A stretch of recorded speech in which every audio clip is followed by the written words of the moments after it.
भक्तों, जो लोग शव यात्रा से लौटकर स्नान करते हैं वह मेरी इस वीडियो में बताई गई बातों को कान खोलकर सुन लेना, नहीं तो तुम्हारी यह एक छोटी सी गलती तुम्हारे दुर्भाग्य को बदल देगी। दोस्तों, हमारे हिंदू सनातन धर्म में शव यात्रा का बहुत ही गहरा एवं रहस्यमयी महत्व बताया है। गरुड़ पुराण और सनातन धर्म में आखिर ऐसा क्यों लिखा हुआ है कि जब कोई इंसान शव यात्रा में जाता है या श्मशान घाट में जाता है तो उसका नहाना क्यों जरूरी है। दोस्तों, आज का जो हमारा विषय होने वाला है वह विषय कोई साधारण नहीं है, क्योंकि आज आपके द्वारा की हुई उन गलतियों के बारे में आज मैं आपको बताने वाला हूं, जो गलतियां न सिर्फ आपके दुर्भाग्य को न्योता देती है बल्कि आपके परिवार की सुख शांति छीन लेती है, आपके जीवन से खुशियां छीन लेती है। जी हाँ दोस्तों, देखिए, इस वीडियो को साधारण समझने की भूल बिल्कुल मत कीजिएगा। शव यात्रा यानी कि वह यात्रा जब किसी इंसान की मृत्यु हो जाती है तो उसके शव को श्मशान तक ले जाया जाता है और उसे पंच तत्व में विलीन किया जाता है। अब देखिए, बहुत सारे लोग तो ऐसे होते हैं कि आज के समय में मॉडर्न हो गए हैं, कलयुग चल रहा है। लोग कई बार शमशान घाट से आते हैं लेकिन नहाते नहीं हैं और फिर वे अपने घर में ऐसे ही चले जाते हैं। कोई अपनी दुकान पर चला जाता है, कोई अपने व्यापार स्थान पर चला जाता है, लेकिन वे नहाना सही नहीं समझते हैं। लेकिन इसके पीछे गरुड़ पुराण क्या कहता है वह आज कान खोलकर सुन लेना, नहीं तो तुम्हारा जीवन अस्त व्यस्त होते देर नहीं लगेगी। तो सबसे पहले आप सभी इस वीडियो को लाइक कर दीजिए और कमेंट बॉक्स में राधे राधे जरूर लिखें। आपके मन में कोई भी शंका है, कोई भी प्रश्न है जो आपके मन में चल रहा है तो बेझिझक आप हमसे पूछिएगा, हम आपके सभी सवालों का जवाब देंगे। भक्तों, देखिए, जो लोग श्मशान घाट से आकर अंतिम यात्रा में सम्मिलित होकर यह सोचते हैं कि नहाना कोई जरूरी बात नहीं है तो वे कान खोलकर सुन लें, क्योंकि हमारे सनातन धर्म की उस गहराई को समझें, उस गहराई को जाने जिसे आर्षि मुनियों ने हजारों वर्ष पहले देख लिया था।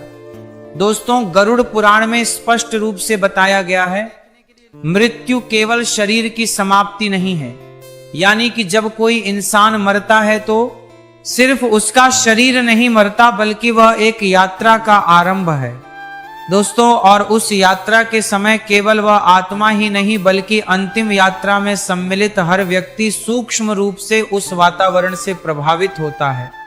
श्मशान घाट दोस्तों हमारे शास्त्रों में अपवित्र जगह बताया गया है, लेकिन किस हद तक सही है यह भी आज हम गरुड़ पुराण के आधार पर जानेंगे। जी हाँ दोस्तों, देखिए, श्मशान घाट वह स्थान है जहां पृथ्वी, अग्नि, वायु और आकाश चारों तत्व एक साथ सक्रिय अवस्था में होते हैं। जी हाँ, वहां केवल लकड़ी और चिता नहीं जलती बल्कि अनगिनत भटकती हुई सूक्ष्म योनियां, अनगिनत भटकती हुई अधूरी इच्छाओं वाली आत्माएं और नकारात्मक ऊर्जाएं विचरण करती हैं। जी हाँ दोस्तों, इसीलिए हमारे शास्त्रों में यह भी बताया गया है कि घर में जब भी कोई शुभ या मंगल कार्य हो तो उसके 15 दिन पहले से और 15 दिन बाद तक हमें शमशान घाट के आसपास भी नहीं जाना चाहिए। अब दोस्तों देखिए, गरुड़ पुराण के अनुसार जब किसी जीव का शरीर पंच तत्व में विलीन किया जाता है तो उसकी आत्मा अत्यंत भ्रमित अवस्था में होती है, यानी कि उसकी आत्मा भ्रमण करती है। वह अपने घर, अपने परिजनों और अपनी पहचान से जुड़ी होती है और उसी समय अंतिम यात्रा में गए लोग उसके सबसे निकट होते हैं, विशेषकर उन लोगों से जो उसके अपने हैं, जो उसके साथ दिन रात रहते थे।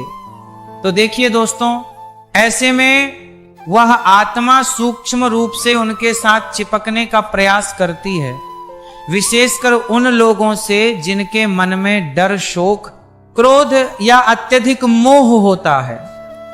इसलिए हमारे शास्त्र कहते हैं कि श्मशान से लौटकर स्नान करना केवल शरीर की सफाई नहीं होती है। हम श्मशान से लौटकर आते हैं तो हम स्नान कर लेते हैं, लेकिन देखिए, आप सोचते होंगे कि यह स्नान तो सिर्फ शरीर की सफाई के लिए है, शरीर की शुद्धि के लिए है, तो यह आपका सबसे बड़ा भ्रम है। जी हाँ दोस्तों, बता देता हूं कि श्मशान से लौटकर स्नान करना केवल शरीर की सफाई नहीं बल्कि सूक्ष्म शरीर की शुद्धि है। जल को सनातन धर्म में जीवन, शांति और शुद्धि का माध्यम माना गया है। और गरुड़ पुराण बताता है कि जल में प्रवेश करते ही व्यक्ति के चारों ओर बनी नकारात्मक ऊर्जा की परत टूट जाती है। यानी कि जब आप शशान घाट से आए, अंतिम यात्रा से आए, तो आपको आकर जरूर नहाना चाहिए। जी हाँ दोस्तों, और जो भी सूक्ष्म प्रभाव श्मशान से साथ आया होता है वो जल में प्रवाहित हो जाता है। और इसी कारण कहा गया है कि घर में प्रवेश करने से पहले या तुरंत घर आकर स्नान करना चाहिए। लेकिन आज के समय में देखिए, कुछ लोग तो ऐसे होते हैं कि घर के अंदर ही जाकर स्नान करने लगते हैं, जबकि हमारे शास्त्रों में बताया गया है कि जब भी हम अंतिम यात्रा या श्मशान घाट से लौटकर घर आते हैं तो हमें घर के बाहर ही स्नान करना चाहिए, उसके बाद घर के अंदर प्रवेश करना चाहिए। देखिए, क्योंकि यदि कोई व्यक्ति बिना नहाए उसी अवस्था में घर में प्रवेश करता है तो वह उस शशान की ऊर्जा को अपने घर में भी ले आता है और वही ऊर्जा धीरे धीरे घर के वातावरण में घुल जाती है। और ऐसे घरों में फिर होता यह है कि वह इंसान दुर्भाग्य के द्वार खोल देता है, फिर बिना कारण झगड़े होते हैं, भयावह सपने आते हैं, बच्चों का रात में डर कर उठ जाना, अचानक कोई भयंकर बीमारी घर में किसी व्यक्ति के शरीर में पनपने लगती है, मन का भारी रहना शुरू हो जाता है और हमारा मन पूजा पाठ में बिल्कुल भी नहीं लगता है और बार बार नकारात्मक विचार आने शुरू हो जाते हैं। तो दोस्तों देखिए, कई सारे लोग आज के समय में ऐसा कर भी रहे हैं कि जब भी श्मशान घाट या अंतिम यात्रा से लौटते हैं तो आकर नहाते नहीं हैं और उसी अवस्था में अपने घर में प्रवेश कर लेते हैं या अपने कार्यस्थल पर चले जाते हैं। तो ध्यान रखिएगा कि आज से ही आप ये गलती करना बंद कर दें। जी हाँ दोस्तों, बता देता हूं कि गरुड़ पुराण में तो यह भी वर्णित है कि जो लोग अंतिम यात्रा से लौटकर स्नान नहीं करते वे अनजाने में मृत आत्मा की यात्रा में बाधा बनते हैं। अब आपके मन में यह सवाल जरूर आ रहा होगा कि ऐसा कैसे हो सकता है, क्योंकि मरने वाला तो मर गया, मरने वाले के जीवन की यात्रा शुरू हो गई, लेकिन हमारा ना नहाना उसकी यात्रा में बाधा का कारण कैसे बन रहा है, तो वह भी मैं आपको बताता हूं। देखिए, वह आत्मा बार बार उन्हीं के पास मंडराती रहती है। उसे यह भ्रम होता है कि अभी भी उसका संबंध जीवित संसार से बना हुआ है।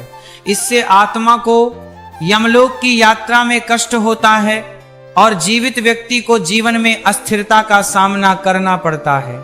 जी हाँ दोस्तों, आपको मैं बता देता हूं कि सबसे जरूरी बात यही है कि आप अंतिम यात्रा और शव यात्रा से लौटकर स्नान जरूर करें, क्योंकि कई बार जो लोग अंतिम यात्रा से आकर नहाते नहीं हैं तो उन्हें बिना कारण घबराहट, छाती में भारीपन, नींद में किसी के बुलाने की आवाज या यह अनुभव होना कि कोई पीछे खड़ा है, ऐसी अनुभूतियां होने लगती हैं। सनातन धर्म में अंतिम यात्रा को अंतिम संस्कार नहीं बल्कि अंतिम सेवा कहा गया है, और यह सेवा केवल मृत व्यक्ति के लिए नहीं बनी बल्कि जीवितों की रक्षा के लिए भी है।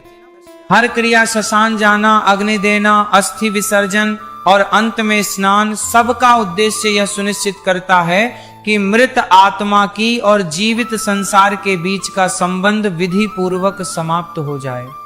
देखिए दोस्तों, गरुड़ पुराण में चेतावनी दी गई है कि जो लोग इन नियमों का उपहास करते हैं या आलस्य में टाल देते हैं या इन चीजों को मजाक समझते हैं तो उनके जीवन में धीरे धीरे सुख का क्षय होने लगता है, यानी कि सुख समाप्त होने लगता है।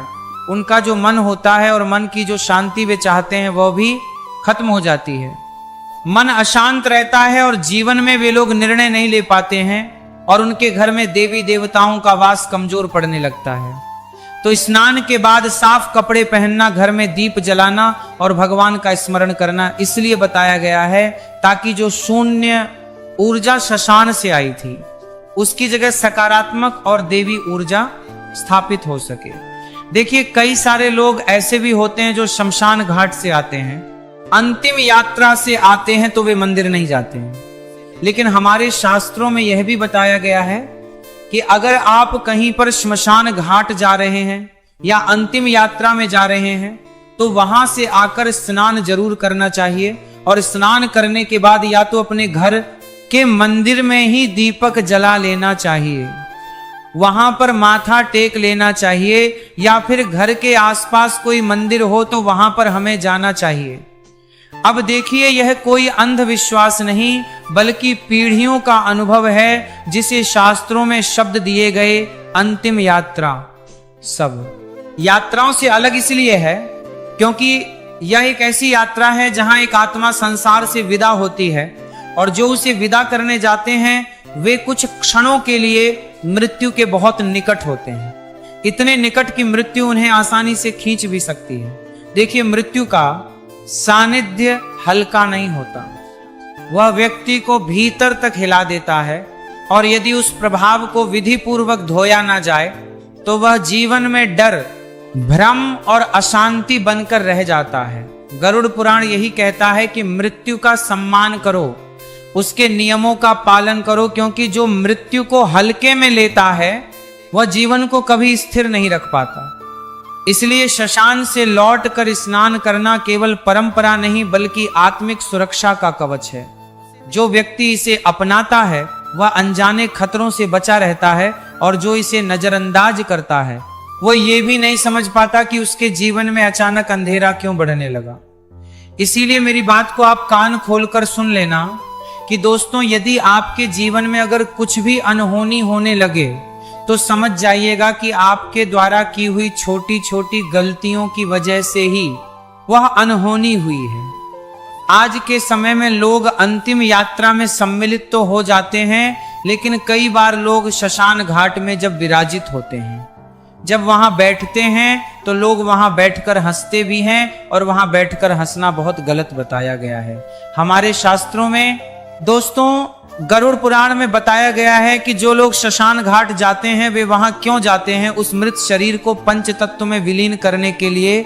लेकिन कुछ लोग श्मशान घाट में बैठकर समाज की बातें, परिवार की बातें हास उपहास करने लगते हैं, बड़ी बड़ी ठहाके मारकर हंसने लगते हैं। तो गरुड़ पुराण क्या कहता है यह भी ध्यान से सुन लीजिएगा कि हमें शमशान घाट में अपने आप को किस तरह व्यवस्थित रखना चाहिए, क्योंकि लोगों को यह भी नहीं पता है आज के समय में कि हमें शमशान घाट में कैसे रहना चाहिए। देखिए भक्तों, बताया गया है कि शमशान घाट बिल्कुल साधारण और सामान्य स्थान नहीं है। वहां हंसी मजाक, ऊंची आवाज में बात करना, फोन पर हंसना या इधर उधर देखना पूरी तरह से वर्जित माना गया है।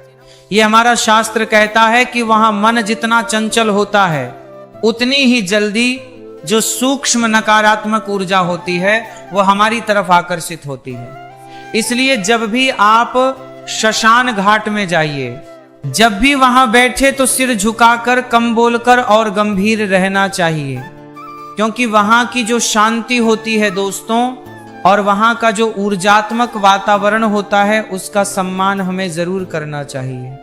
देखिए, शमशान घाट में जब भी हम जाएं तो वहां पर एक चीज का ध्यान और रखें कि अनावश्यक चीजों को ना छुएं। शमशान में पड़ी लकड़ी, राख, चिता की मिट्टी, हड्डियां या कोई भी वस्तु बिना कारण नहीं छूनी चाहिए, क्योंकि गरुड़ पुराण के अनुसार इन वस्तुओं में मृत आत्मा की सूक्ष्म छाप जुड़ी होती है जो जीवित व्यक्ति के साथ घर तक आ सकती है।